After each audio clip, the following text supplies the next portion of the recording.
ልገባለሁ እኒህ የታቀዱ ነገሮች እንዲፈጸሙ አንድ ቅድመ ሁኔታ አለ መሟላት ያለበት። ያ ቅድመ ሁኔታ ኢትዮጵያ የምትባል ሀገር ነች። ኢትዮጵያ እንደ ቅድመ ሁኔታ መያዝ አለባት። ኢህአዲግ የተወሰኑ ለውጦችን ለማድረግ መዘጋጀቱን አይቻለሁ። የሰዎች ለውጦች ይታያሉ። በእኔ አተረጓጎም የሰዎች ለውጦች ሹምሽር መደረጉ ከነባሩ ድርቅና ብዙ የራቅ አይደለም። የፖሊሲ ችግር የለብንም፣ የአፈጻጸም ችግር ነው ያለብን በሚል መርህ መሰረት የተለያዩ ሰዎች ይቀያየራሉ። እኔም የምመክራችሁ ለመምከር ነውና የመጣሁት የፖሊሲ እንጂ የአፈጻጸም ችግር የለባችሁም። በዘመናዊ የኢትዮጵያ ታሪክ ውስጥ እንደ ኢህአዲግ በኢትዮጵያ ላይ ያቀደውን ያሳካ ድርጅት የለም። የቋንቋ፣ የታሪክ፣ የአስተሳሰብ ደረጃችሁ አስተሳሰባችሁ አቅጣጫችሁ ሊያደርሰን ከሚችለው ደረጃ ላይ ደርሰናል። ያ ደረጃ በጣም አደገኛ ነው። አደገኛ ደረጃ ላይ ነው ያለነው። ስለዚህ መስተካከል ያለባቸውን ነገሮች ለመጠቆም ፈልጋለሁ። አንዱ የቋንቋ ነው። ክልል የሚለው ቃል ፌዴሬሽን ወይም ፌዴራሊዝም ለሚለው ተተኪ አይሆንም። በቀድሞው አተረጓጎም አደይ አድኻ ተብሎ ተተርጉሟል በትግርኛ። የኤርትራና የኢትዮጵያን ፌዴሬሽን አደይ አድኻ ቤቴ ቤትህ ነው የሚል ትርጉም ያለው መተባበርን ከቃሉ ጋር የያዘ ነው። ከዛ ሌሎችም ብዙ አማራጮች አሉ። ቤት የሚል ቃል አለን። ለምሳሌ 7 ቤት እንላለን፣ እገሌ ቤት እንላለን። ለምን ትግራይ ክልል ከሚባል ትግራይ ቤት፣ አማራ ቤት፣ ኦሮሞ ቤት ወዘተ ስሙ ሊቀየር ይችላል። ቅጽሎች አሉ። ታ የሚል ከሰሜን እስከ ደቡብ የሚዘልቁ ወላይታ፣ ሰበታ፣ አሚን፣ ሱሉልታ፣ አሳይታ፣ ገራዓልታ፣ እንደርታ እያለ እስከ ላይ ድረስ የሚደርስ እነዚህ ብዙ ነገሮች ብዙ ሊረዱን ይችላሉ። ቃል ጌ የሚል ቃል አለ። ሀረርጌ፣ ጉራጌ፣ ደረስጌ፣ አማራጌ፣ ዋንዛጌ ወደ ላይ ወደ ትግርኛ ስንሄድ ሐሸንገ፣ አላገ ምናምን እያለ መሄድ። ስለዚህ ብዙ አማራጮች እያሉ ኔጌቲቭ ኮኖቴሽናቸው የበረከተ ቃል መመረጡ አስተያየቱን በጣም ያቀጭጨዋል። ክልል የሚለው ከነዚህ ሁሉ የሚለየው ምንድን ነው? ግስ አለው፣ የቆየ ታሪክ አለው። ግሱ ከለለ የሚል ነው። ከለለ ማለት አጠረ፣ ቀጠረ፣ ከለከለ፣ የግሌ የብቻዬ አለ ማለት ነው። በግዕዝ ሲሆን ደግሞ ይብሳል። ከለለ ሲል ቆረጠ፣ ቀላ፣ ሰየፈ፣ ለየ የሚል ትርጉም አለው።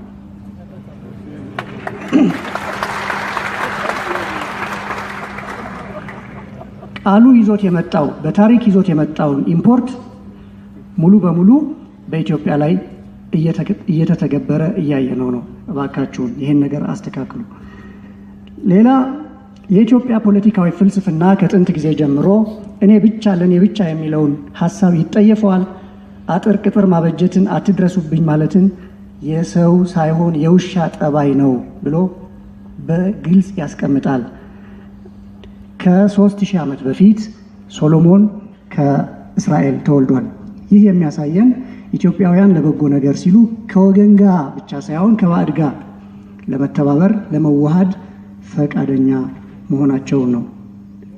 ሌላው ምሳሌ ቀደምቱ የእስልምና ሰማዕታት በነቢዩ ትእዛዝ ወደ ኢትዮጵያ ሊመጡ የቻሉት በፍቅር የመጣ ሁሉ ያልተከለለባት ያልተከለከለባት ሰፊ ታላቅ ሀገር ለመሆን ሁሌ የምትመኝ ስለሆነች ነው ኢትዮጵያ። አንዳንድ ሰዎች በዛን ወቅት መሬት ርካሽ ስለነበረ ነው፣ ሰፊ ነው፣ ባዶ ነው፣ ማን ይኖርበታል ብለው ሊያስቡ ይችላሉ። አይደለም። ያ ከመሆኑ ከ2500 ዓመት በፊት አብርሃም የሚባል ሰው ነበረ መጽሐፍ ቅዱስ ላይ። ያ አብርሃም ሚስቱ ሳራ ትሞትበትና ለእሷ መቀበሪያ የሚሆን ኩርማን መሬት በ400 ሲልቨር ብሩር ይለዋል በግዕዝ ገዛ ይላል። ለመቀበሪያ በ400 ሰቅል ብር መግዛት ማለት የአሁን የአዲስ አበባ ዋጋ መሬት ማለት ነው። አስቡት፣ ከ4000 ዓመት በፊት።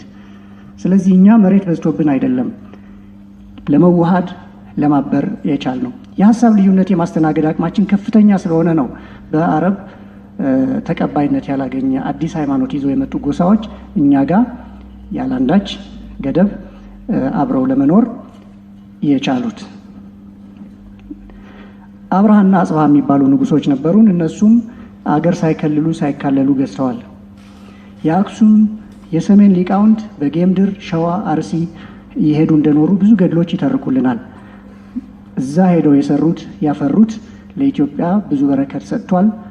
አይዲ አልተጠየቁም፣ ብሔር አልተጠየቁም። ስለዚህ የኢትዮጵያ ባህል ከሚፈቅደው በታች እንድንኖር እያደረገን ያለው ክልል የሚለው የገዳ ስርዓት አስተምሮ እንደሚነግረን መከለል፣ መከልከል የኔ ብቻ ማለት ከመላው የኦሮሞ ባህል ውጭ መሆኑን ነው።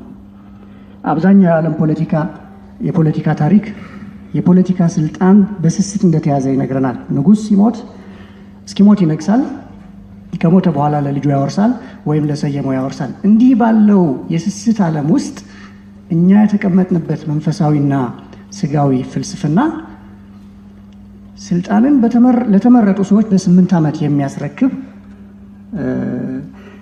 የተቀደሰ ዓላማ ያለው ስርዓት አለን።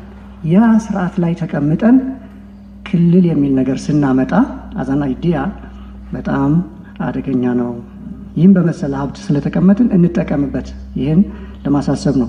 አላስረዝምም። 10 ዓመት ነው ያስተማርኩት። 10 ደቂቃ ነው የምናገረው። ስለዚህ ክልል የሚለው ቃል ባለፈው ከተነሱት ለሚቀጥለውም ከሚነሱት ርዕሰ መስተዳድሮች ጋር አብሮ ቢነሳ ጥሩ ነው።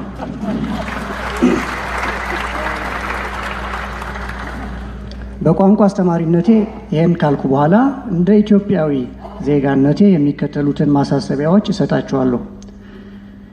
ያለንበትን ሁኔታ በደንብ አስቡት።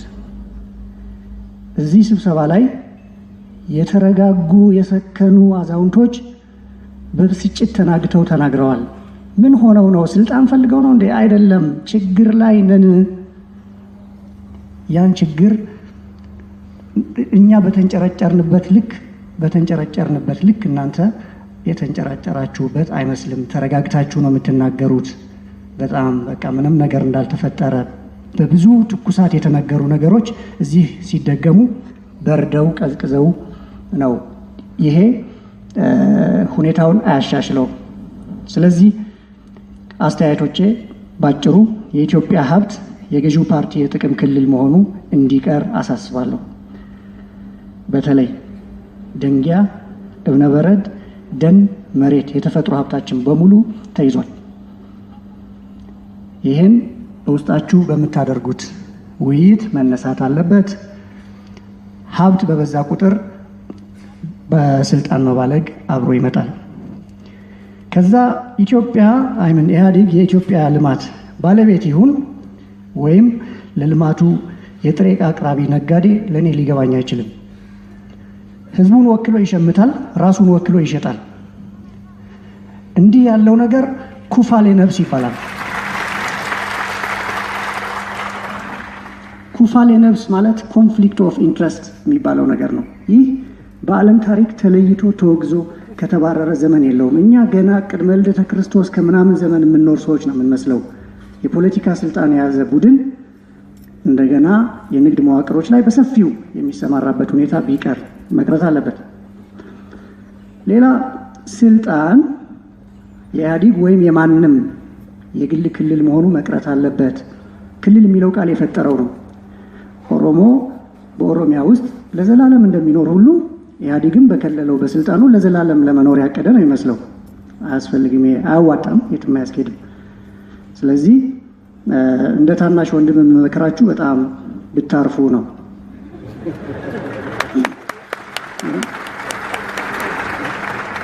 በዛ ላይ ህዝቡ እንደሚለው ከሆነ ገንዘብ አላችሁ ይባላል።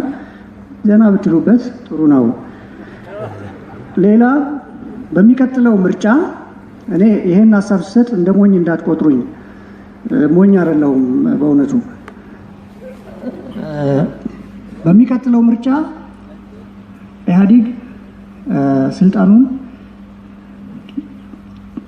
ለሚመረጥ ሰው ለሚመረጥ ቡድን ማስረከብ አለበት። ይህን የምጠይቀው በኢትዮጵያ ህዝብ ስም ብቻ ሳይሆን በምትወዱት በኢትዮጵያ ብሔር ብሔረሰቦችና ህዝቦች ስም እለምናቸዋለሁ። ሌላ መጽሐፍትን በተለያየ አጋጣሚ ለማየት ሙከራ አደርጋለሁ። ሙሉ ስራ ይዛ ላይ ነው። የኢትዮጵያ ሕዝብ ጥያቄ አንድ ነች። አንድ አረፍተ ነገር ብቻ ነው የምጨምረው። ያ አረፍተ ነገር ጥያቄው አሰስገሰሱን ተውትና ወላጆቼ በነፃነት እንድኖርባት ባስረከቡኝ ሀገሬ በነፃነት እኖር ዘንድ ልቀቁኝ ነው። አትከልሉኝ፣ በገዛ ኢትዮጵያዬ የይለፍ ወይም ፓስፖርት አልጠየቅ።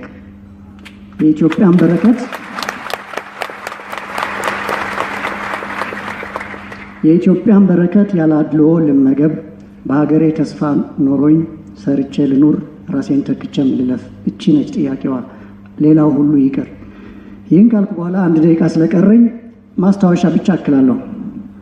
ኢትዮጵያን ለመነጣጠል ሜትር ገመድ ይዘው የሚንቀሳቀሱ ሰዎች እንዳሉ እናውቃለን ሁላችንም። እኔ ግን ማወቄን በግልጽ እናገራለሁ። ስለዚህ ለነዚህ ሰዎች ምናልባት ከዚህ ስብሰባ ወጥቶ እንዲደርሳቸው የምፈልገው ኢትዮጵያ የሚያድናት እግዚአብሔር አለ፣ አንደኛ። ሁለተኛ ታሪካችን ደግሞ ያድነናል።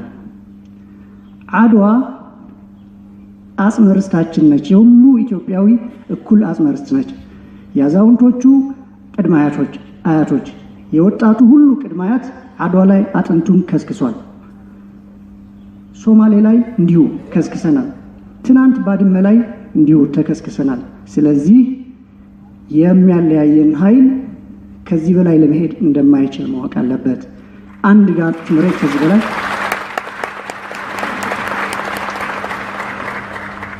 አንድ ጋት እንድትቆረጥ የሚፈቅድ ኢትዮጵያዊ ያለ አይመስለኝም እና አንለያይም።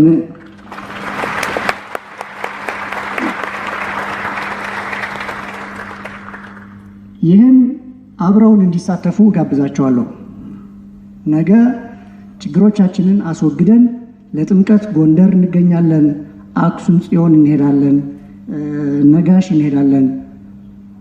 ጣሊያንን ያስደነቁ የኦሮሞ ፈረሰኞች የወጡበትን የኦሮሚያ ሜዳ እንሄዳለን፣ እናየዋለን፣ ደቡብ እንሄዳለን።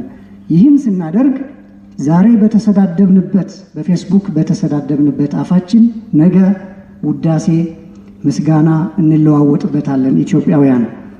ይህን ስናደርግ የልዩነት ኃይሎቻችን ወይም ከኢትዮጵያ የወጡት ልጆች ኢትዮጵያ ውስጥ ሆነው ይህን ለውጥ እንዲያዩ እመኛለሁ። አማራጩ ምንድን ነው? ከሞት በመለስ ያለው አማራጭ ዚምባብዌ ሄዶ ማየት ሊሆን ስለሚችል በቴሌቪዥን። ስለዚህ እግዚአብሔር ከዛ ይጠብቀን ለማለት ፈልጋለሁ። ታንኪዩ